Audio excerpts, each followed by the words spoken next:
제가 고등학교 1학년 때 국가대표 포기각서라는 걸 쓴 적이 있어요. 우리 파리올림픽 그냥 TV로 즐겨라. 대담하게 얘기를 해보자면 아우 담대하게 합시다 우리. 예, 안 되면 편집하면 되죠. 네, 안녕하세요. 대담의 이영주입니다. 이번에 대담의 두 번째 시간인데요. 앞서 우리가 파리올림픽 기념으로 스포츠와 ESG 또 환경에 대해서 좀 알아봤는데, 이번 시간에는 우리 서정아 변호사님과 함께 스포츠와 인권에 대해서 좀 더 자세히 알아보려고 해요. 우리가 평소 생각하지 못했던 부분들에 대해서 함께 깊이 있게 고민해 볼 수 있는 좋은 시간이 될 것 같습니다. 변호사님 또 뵙겠습니다. 네, 안녕하세요. 안녕하세요. 파리올림픽 내용을 좀 보다 보니까 이번에 남녀 선수단 비율이 50대 50이라고 하더라고요. 네, IOC에서 성평등 리뷰 프로젝트라는 광고문 같은 것을 2018년도에 발행했었는데, 앞으로 성평등한 올림픽을 위해서 어떤 부분들이 더 개선되어야 되고 어떤 노력들을 단계별로 해야 하는지에 대해서 자세하게 나와 있어요. 근데 2018년도 보고서에 의하면 네. 선수가 출전할 수 있는 종목 자체가 되게 남성 종목이 더 많고 여성 종목이 적어서 최대한 혼성 종목을 만들어서 남녀 선수들의 성비율을 같게 만드는 일단 그 노력이 있어서 지금 파리올림픽에는 5대5 비율이 나온 것 같고요. 당연히 그 선수 이외에도 이제 특히 지도자분들은 사실 남녀 비율로 따지고 보면 거의 10%도 여성 비율이 안 되고 이런 경우가 되게 많거든요. 네. 그래서 그런 임원 비율 자체도 되게 앞으로 스포츠 쪽에서는 더 많이 개선해 나가야 될 숙제인 것 같습니다. 미국 대표팀인가요? 유니폼 논란이 좀 있었어요. 그거는 사실 뭐 미국 대표팀뿐만 아니라 그 미디어의 어떤 사진 촬영 뭐 이런 네. 것도 옛날부터 문제가 됐던 것 같은데, 그런 문제들은 선수들도 좀 체감을 하나요? 도쿄 올림픽 때는 실제로 뭐 독일 체조 여자 선수단이 짧은 그 유니폼 대신 되게 긴 레깅스를 착용하고 출전하기도 하고, 그래서 여성 선수들이 유니폼에 대한 그렇게 불필요하게 짧을 필요가 있느냐라는 문제 제기가 종종 있어왔던 걸로 알아요. 스포츠도 뭐 사회와 함께 변하는 거니까 맞아요. 사회에서 성평등이 더 이슈화 될수록 스포츠에서도 조금은 어떻게 보면 더딜 순 있지만 결국에는 따라오지 않을까라는 생각이 우선 들고요. 그리고 오히려 스포츠를 통한 성평등을 이룰 수도 있다고 생각하거든요. 맞아요. 되게 스포츠는 남성이 주로 하고 남성이 잘하고, 그리고 사실 신체적인 그런 부분도 남성이 더 우월하기 때문에 더 빠르고 강하고 이런 스포츠는 남성이 잘한다라고 여겨져 왔는데, 사실 스포츠를 어떻게 정의할까라고 생각을 해보면 정말 더 빠르게 더 강하게만 스포츠의 본질인가라는 질문을 던져볼 수도 있을 것 같고요. 기술적이거나 아니면 사실 뭐 오래 달리기, 장거리 달리기, 막 울트라 마라톤 이런 부분들은 오히려 더 여성이 더 잘한다고 알려져 있거든요. 네. 스포츠의 종목을 좀 더 다양화하고 좀 더 성평등한 스포츠 종목을 만들면 오히려 이끌 수 있지 않을까라는 생각도 있습니다. 정말로 저는 얘기 들으면서 막 소름 돋을 정도로 되게 공감이 됐는데, 그 배구 있잖아요. 여자 배구들 혹시 보시나 모르겠는데 남자 배구는 아주 시원하게 한두 번 끝나고 말잖아요. 근데 랠리가 진짜 길어요. 계속 왔다 갔다 하고 막 진짜 어떻게 저렇게 다 봤냐 막 이런 생각을 하는데, 그게 너무 재밌는 거예요. 저만이 아니라 많은 분들이. 그래서 아마 제가 알기로 요새 여성 배구나 뭐 다양한 스포츠들이 좀 네. 인기도 생기고 하는 것 같아요. 물론 맞아요. 김연경 선수 같은 스타도 필요하겠지만. 파리올림픽을 이제 이렇게 또 찾아보니까 그 사회적 정화라는 단어를 제가 새롭게 알게 됐어요.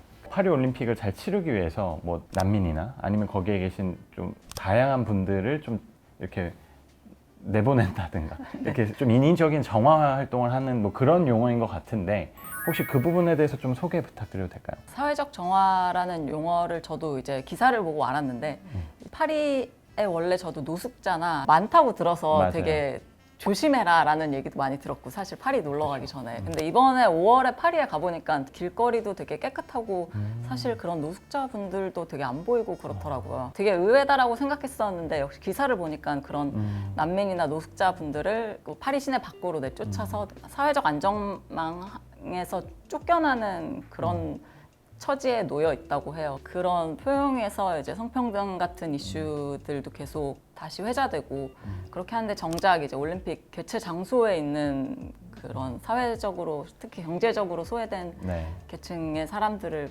올림픽을 위해서 자기의 살던 곳으로 내쫓는 이런 정책들이 조금 올림픽답지 못하게 만드는 요소인 것 같아요. 네.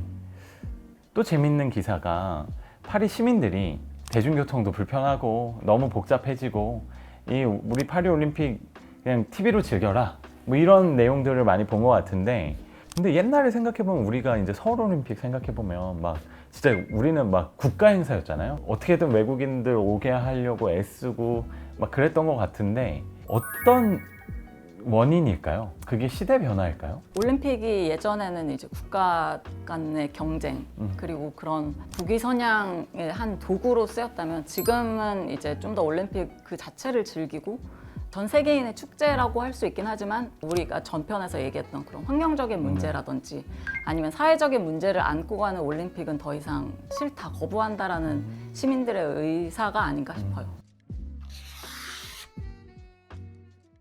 올림픽 이렇게 개최되는 중에 우리는 오늘 몇 등 했다, 금메달 몇 개 따서 몇 등 했다, 뭐 이런 것들 되게 부작용이 있을 것 같아요. 제가 그 부작용 중에 되게 의미 있게 바라보는 게 엘리트 체육이라는 용어인데요. 우리나라의 엘리트 체육 실태 어떤가요? 엘리트 체육의 가장 큰 문제점이 이제 운동선수가 되고 운동을 시작하면 운동만 해야 하는 그런 정책적인 구조라든지 시스템이 이제 운동 외길로만 서 있게 하는, 선수 입장에서는 되게 선택지가 많이 없는 인생을 만드는 게 가장 큰 엘리트 체육의 문제점이 아닌가 싶어요. 운동만 잘하면 대학에 진학할 수 있는 체육 특기자 제도라든지 아니면 학교 운동부에 소속돼서 대회나 훈련에 참가하면 그로 인해서 결석을 하게 되면 그거를 출석 인정 일수로 허용해 준다든지, 어떻게 보면 당근이기도 하지만 그 선수를 운동 외길로만 가게 하는 그런 정책들이거든요. 변호사님 말씀처럼 우리가 정책적으로 다양한 고민이 없이 좀 급하게 단기의 성과에만 좀 급급했던 게 아닐까 이런 생각을 또 하게 되는데, 되게 특이하게 공부와 협업을 하셔서 지금까지 이렇게 변호사 생활을 하시게 됐잖아요. 어떻게 그런 마음을 갖게 되신 거예요? 제가 고등학교 1학년 때 국가대표 포기각서라는 걸 쓴 적이 있어요. 사실 양식에는 없는 문서인데 이제 공부랑 그때 스키 선수랑 병행하겠다고 하면서 이제 학교 중간고사랑 이제 국가대표 합숙이랑 겹쳤는데 국가대표 합숙일을 하루라도 빠지면 국가대표 포기각서를 써야 한다라고 해서 중간고사를 포기하고 국가대표 합숙을 갈 수는 없어서 그래서 이제 국가대표 포기각서를 쓰고 중간고사 시험을 보러 간 적이 있었거든요. 운동 선수이기 전에 고등학교 1학년이고 학생이니까, 그러니까 고등학생으로 처음 보는 학교에서 보는 시험인데 그렇게 빠지면 이제 앞으로 다음 고등학교 생활을 어떻게 해 나가야 되나라는 그런 걱정들도 있었고, 선수보다는 일단 학생이 우선이다라는 그런 부모님의 생각도 있었습니다. 선수 생활하는데 지장이 있거나 이러진 않았어요? 제 개인적으로 훈련을 했었어야 되니까 그런 부분에 있어서 좀 어려움은 있긴 했는데 그렇게 선수 생활에 지장이 있을 만큼 그런 건 아니었고 좀 최대한 이제 공부를 같이 하면서 운동할 수 있는 스케줄을 짜서 했었던 것 같아요. 여러 가지를 개선해야겠지만 1번으로 개선해야 될 점은 뭐라고 보세요? 엘리트 체육 관련해서? 대담하게 얘기를 해보자면 담대하게 합시다 우리. 네, 안 되면 편집하면 되죠. 네. 대담하게 얘기를 해보자면 네. 체육 특기자 제도가 네. 경기 실적이 100% 반영이 되고 뭐 고등학교 내신이나 아니면 수능 성적이나 이런 부분들을 하나도 고려하지 않고 이제 대학을 진학할 수 있는 제도에 손을 볼 필요가 있다라고 생각합니다. 일단 미국은 학생 선수 스튜던트 애틀릿이라고 하면 학교 운동부 소속에서 학교별 뭐 대항전을 나가거나 할 때는 선수의 내신 성적이 B 이상이 되어야 학교 대표로 활동할 수 있고 경기에 출전할 수 있어서 어떻게 보면 운동 선수에게 공부를 더 잘하도록 이제 하는 미국의 경우도 있고, 일본도 한 10년 전부터 이제 엘리트 체육 육성 시스템을 확 바꿔서 학교 동아리 형태로 학교 방과 후에 운동부를 운영하고 대회를 개최하고 이런 식으로 해서 되게 생활체육과 엘리트 체육의 경계를 흐리게 하고, 그리고 되게 엘리트 체육의 기반이 오히려 생활체육이 돼서 그 엘리트 체육까지 나아가는 그런 시스템으로 나아가고 있는 걸로 알아요.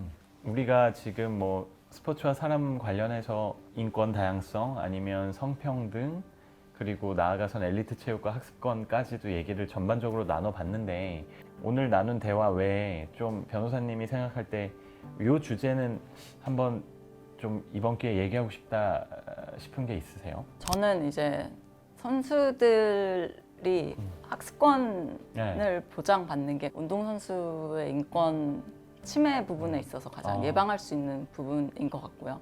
배제되어 있진 않지만 사실상 정말 정책적으로 배제될 수밖에 없는 그런 구조들이 좀 엘리트 스포츠를 좀 더 고립시키고 전문 운동 선수의 길로 갔을 때 그런 여러 가지 인권 침해 문제들이 걸림돌이 될 수 있다고 생각하거든요.